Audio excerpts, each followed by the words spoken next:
তখন ফোন খুলে দেখি বাবার বিয়ের ছবি নিয়ে চোখের সামনে দেখি আমার মা আমার পাশে বসে কাঁদছে আমায় কল করে।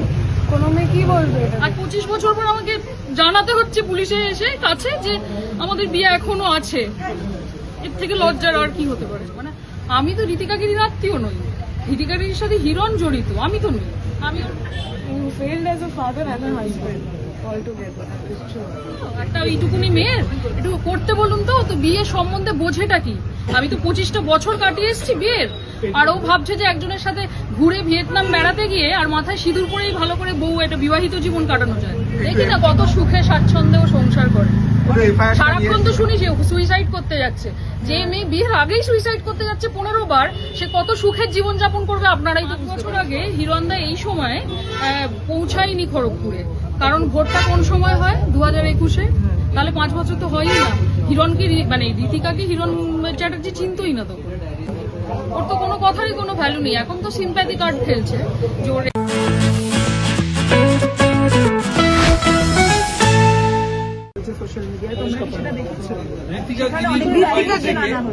ঋতিকাগিরির পক্ষ থেকে একটা পোস্ট আমি করা হয়েছে, দেখেছি। আপনি সবই জানতেন। তাতে তো না, তাতে ও নিজে স্বীকার করেছে যে ওরা বিয়ে করেছে, যেটা ইল্লিগাল, আবার প্রমাণ করে দিয়েছে।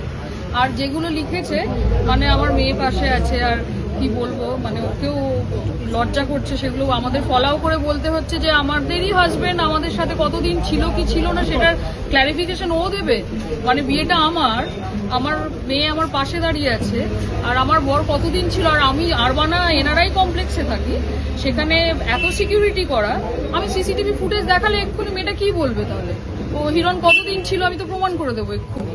ওর তো কোনো কথারই কোনো ভ্যালু নেই। এখন তো সিম্প্যাথি কার্ড খেলছে যে ওর এই অসুস্থতা বলে। তাহলে বেশ, বা তাতে দেখলাম মিডিয়া ভীষণ অনেকেই ওর প্রতি খুব সিম্প্যাথেটিক ব্যাপারটা দেখাচ্ছে। ও তো এটাই চায়, এই পোস্টটা লিখেইছে তো এই জন্য। আর এটাও বলেছেন যে আপনি 5 মাস ধরেই সম্পর্কে ছিল, আপনি সব জানতেন। আর 5 বছর ধরে। হ্যাঁ, আমি আরেকটা লজিক কিন্তু আপনি বলি। তাও কিছু বলেন না, আমি আরেকটা লজিক বলছি তোমাদের। প্রথমত 5 বছর আগে হিরণদা এই সময় পৌঁছায়নি খড়গপুরে, কারণ ভোটটা কোন সময় হয়? 2021-এ। তাহলে 5 বছর তো হয়ই না। হিরণকে মানে ঋতিকাকে হিরণ চ্যাটার্জি চিনতই না তখন, তাই না? হিসেব মতো তো তাই। ও তো তখন ও ক্যান্ডিডেট নির্বাচনই হয়নি আগের মানে 2021-এ। তাহলে ও 5 বছর হয় কি করে? হাস্যকর কথাবার্তাগুলো। আর আপনাকে ডিভোর্সের নোটিশ পাঠানো হয়েছে বলছে।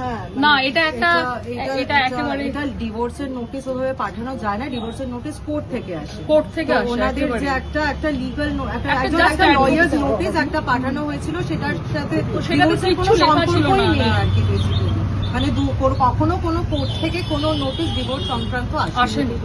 কোর্ট থেকে না আসা পর্যন্ত সেটাকে কোনো রকম ভাবে, এবং কোর্ট থেকে নোটিশ আসলেও সেটা ডিভোর্স হয়ে যায় না। মানে কোর্ট থেকে যদি কখনো সামান্স আসেও তাহলেও সেটা ডিভোর্স হয় না, আর কোনো রকম সামান্স আসেও না। একটা লয়ার্স নোটিশ এসেছিল বাস। তুমি হচ্ছে বলছো আমি মেয়ে হয়ে আর কি বলবো। কালকে আমি নিজেই সোশ্যাল মিডিয়ার থ্রু খুঁজে পেলাম। মা আমাকে কল করে বললো তুই একবার ফোনটা খুলে দেখ, তোকে কিছু পাঠিয়েছি আমি। তখন ফোন খুলে দেখি বাবার বিয়ের ছবি নিয়ে চোখের সামনে দেখি আমার মা আমার পাশে বসে কাঁদছে আমায় কল করে। কোনো মেয়ে কি বলবে এটা দেখে? আর আমি জানতামও না, মানে I have to find out through social media আমার বাবা কি করছে। আর তখন অন্য বন্ধুদের বাবাকে দেখে আর ভাবি আমার বাবা এসব করছে। বাবার জন্য কোনো মেসেজ দিতে চাইবে? You failed as a father and a husband altogether. It's true.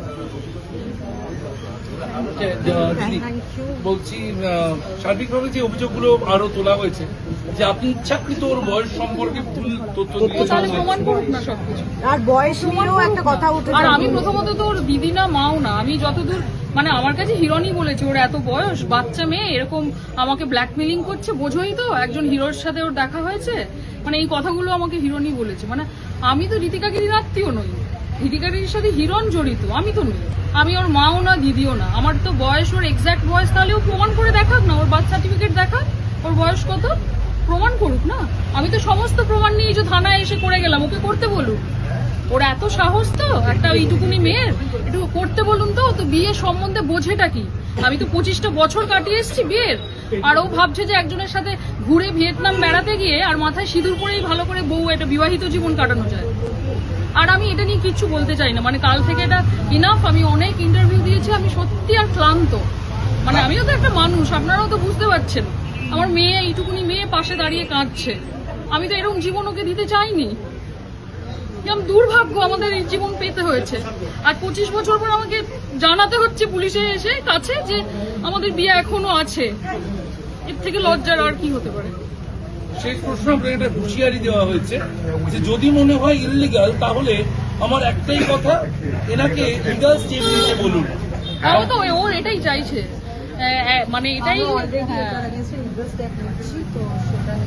ওকে এত মাথা ব্যথা না করলেও চলবে। ও করুক, তারপর আমাদের এটা হয়ে যাক, ডাইভোর্স হয়ে যাক, তারপর নাচতে নাচতে বিয়ে করুক। সেই হিরণ চ্যাটার্জি ওকে বিয়ে করবে কিনা সেটা আমরাও দেখবো, দেখে বসে আছে। আর বা কোন চ্যাটার্জি ওকে বিয়ে করে দেখি না, ঠিক আছে? আমিও বার্তা দিলাম ওকে, দেখি না কত সুখে স্বাচ্ছন্দ্যে ও সংসার করে। সারাক্ষণ তো শুনি যে সুইসাইড করতে যাচ্ছে। যে মেয়ে বিয়ের আগেই সুইসাইড করতে যাচ্ছে 15 বার, সে কত সুখের জীবন যাপন করবে আপনারাই তো বুঝতে পারছেন। অভিযোগ এফআইআর ভাই আমরা সবে কমপ্লেনটা জমা দিয়েছি। আমার কাছে আরো অনেক কিছু প্রুফ আছে যেগুলো আমি এক্ষুনি বলছি না। করবে আপনাদের আমার মেয়ের কাছে ওর বাবা নিজে পাঠিয়ে রেখেছে, যেখানে ঋতিকা গিরি নিজে বলছে, মানে হিরণ নিজে বলছে মেয়েকে যে আমাকে in fact ঋতিকা দি নিজে টেক্সট করে লিখেছিল একদিন। আমি সুইসাইড করতে যাচ্ছি। হ্যাঁ, তুমি খুশি দেখো, সুইসাইড করতে যাচ্ছি। আছে তো স্ক্রিনশটটা? ঋতিকা পাঠিয়েছিল তোমাকে? ওর হ্যাঁ, কল করে মিসড কল করে তারপর মেসেজ করে পাঠিয়েছি। তো যে যেদিন বিয়ে বাবা আমাদের সাথে যে এত এত আনুমানিক দিন মানে হ্যাঁ, কোন তো- সময়? মনে এখন দেখে মনে করে বাবা এসেছিল তখন। ওখানে একটা 24 সালের নভেম্বর। নভেম্বরের ওখানে আগে। একটা 9 নভেম্বর ডেট মেনশন করা আছে 24 না সাল। না 9 নভেম্বর তো ও তো বোধহয় চলে গেছিল, পালিয়ে গেছিল। মানে ও খড়গপুর ছেলে পালিয়ে গেছিল যে মেয়েটার থেকে যাতে পালাতে পারে, আর আমাদেরকে বলেছিল যে তুমি চলে এসো। আমরা তখন সত্যিকারেরই বোকার মতন, আমি আর মেয়ে সত্যি বোকা, ওর ম্যানিপুলেট করতে পারে ভীষণ ভালো।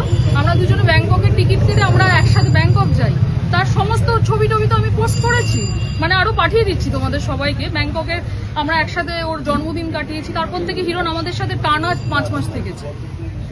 আমি সমস্ত ডিটেল লিখেছি। মানে আমাদের বাড়ি কিনে দিয়েছে, সবচেয়ে বড় কথা। আমাদের 3 জনের নামে ফ্ল্যাটটা তো আর ফেক নয়। নিশ্চয়ই ডাইভোর্স হওয়া কোনো বউয়ের নামে কেউ ফ্ল্যাট কেনে না। এটার উত্তরটা ঋতিকা গিরিকে এবার দিতে বলুন, তারপর আমি ওর সাথে কথা বলবো। অনিন্দিতা দি, ওটা লোন নিয়েও কি একটা সমস্যায় পড়তে পারো? বা হ্যাঁ, ওটা লোনটা নাম আছে। আমার মেয়ের নামেও নিয়েছে হিরণ। হ্যাঁ এক্স্যাক্টলি। তো এটা কারণ হিরণ তাহলে চাইছে যে 3 জনে মিলে বেশ জড়িয়ে থাকি আমরা। তার মানে আমিও বেরোতে পারবো না। আমি জানি না ও কি চায়, আদৌ আমাকে ছাড়তে চায় না থাকতে চায়, নাকি ঋতিকাকে বিয়ে করতে চায়। ঋতিকাকে বলুন এবার হিরণ চ্যাটার্জির সাথে সেটা ক্লারিফাই করতে। আচ্ছা এফআইআর দুজনের এগেন্স্টে জাস্ট রেকর্ডিং ঋতিকাকে নিজে বলে দিয়েছে, ও তো নিজে ক্রাইম স্বীকার করেছে। আর কি বলার আছে? ভালো করেছে এই পোস্টটা করে। ও ভেবেছিল ভীষণ স্মার্ট অ্যাক্ট এটা একটা। ঝিলাম অধিকারী। ঠিক আছে, থ্যাংক ইউ সবাইকে।